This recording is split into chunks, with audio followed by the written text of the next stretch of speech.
გამარჯობათ მეგობრებო, როგორ მოვიქცეთ იმ შემთხვევაში, თუ ფუნქცია 3 გვიჯამებს რიცხვით ჩანაწერებს არასწორად. ამის მიზეზი შეიძლება იყოს უშუალოდ არასწორი ფორმატით ჩაწერილი რიცხვი, კერძოდ თუ ჩვენ შემთხვევაში მთელ რიცხვთა გამყოფი გახლავთ წერტილი, შეიძლება მექანიკურად სადმე ჩაწერილი იყოს მძიმე, რაც რიცხვს რეალურად გარდაქმნის ტექსტურ მონაცემად და შესაბამისად ფუნქცია 3 მას ვერ დააჯამებს. ასეთი ჩანაწერების საყრდნად შეგვიძლია გამოვიყენოთ ფილტრიც, მაგალითად დავადოთ ცხრილის ფილტრი და ჩამოშალოთ გაყიდვების სვეტი, რაშიც ბოლო ჩანაწერებად სწორედ გამოჩნდება ასეთი არაზუსტად ჩაწერილი მონაცემები, კერძოდ თავიდან იქნება ჩვეულებრივი რიცხვი ფორმატის მქონე მონაცემები და ბოლოში უკვე არასწორად, ანუ ტექსტურად ჩაწერილი რიცხვი მონაცემები. შეგვიძლია გავფილტროთ ცხრილი ამ ორი მონაცემით და გამოვასწოროთ ხელით, ან შეგვიძლია რა თქმა უნდა მოვნიშნოთ სისვეტი, გამოვიძახოთ Ctrl-H რილაკით Find and Replace დიალოგის პანჯარა და მძიმე შევცვალოთ წერტილით, დავაჭიროთ Replace False და ვნახოთ, რომ ორი ცვლილება განხორციელდა, მაგრამ მიუხედავად ამისა,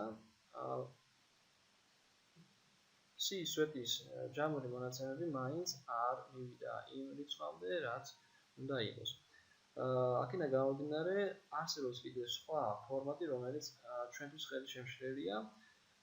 ამიტომ ამ და სხვა მსგავსი მრავალი ფორმატის შემთხვევებში შეგვიძლია გამოვიყენოთ დამატებითი ფორმულა, რომელიც ყველანაირი ტიპის, ასე ვთქვათ, შეცდომით ჩაწერილი რიცხვის პონეში დაგვეხმარება. ეს გახლავთ ერთ-ერთი საინფორმაციო ფორმულათაგანი, სახელწოდებით isNumber, რომელიც ძალიან მარტივად ამოწმებს, არის თუ არა კონკრეტული ჩანაწერილი რიცხვი. მაგალითად, იგი შედგება ერთი არგუმენტისგან, რომელშიც უნდა მოინიშნოს უშუალოდ შესამოწმებელი რიცხვი. დავაჭიროთ Enter-ს და თუ რიცხვი ანუ ჩანაწერი რეალურად არის რიცხვი ფორმატის და წაკითხვადია ფუნქცია 3-ის მიერ, ან სხვა ნებისმიერი ფორმულის მიერ როგორც რიცხვი, პასუხად მოგცემთ True-ს, ხოლო შემთხვევაში თუ ასე არ არის, პასუხად დაგვიბრუნებს False. ჩამოვავრცელოთ ეს ფორმულა ბოლომდე და უკვე თვალნათლივად ჩანს, თუ სად არის ასეთი არაზუსტი ჩანაწერი, სადაც პასუხად დაგვიბრუნა False. შეგვიძლია ხელმეორედ გავფილტროთ, იმისათვის რომ არ გამოგჩეს სხვა მსგავსი არაზუსტი ჩანაწერები, ეს დამატებითი სვეტი False კრიტერიუმით, როგორც ხედავთ, ერთია, სწორედ ის რომელიც შევამჩნიეთ და გადავიდეთ უშუალოდ რიცხვზე და ვნახოთ პრობლემა.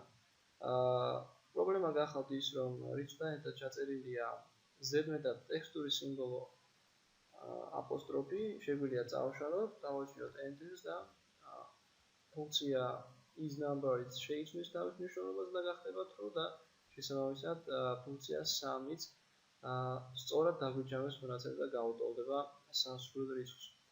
ამ მეთოდის მინუსი გახლავთ ის, რომ საჭიროებს დამატებითი სვეტის გამოყენებას, თუმცა შედეგი გარანტირებულია და თქვენი სამუშაო დროს დაზოგილი. შემოგვიერთდით მეგობრებში, რათა კიდევ უფრო გაიმჯობესოთ თქვენი ყოველდღიური სამუშაო პროცესები. მადლობა ყურადღებისთვის.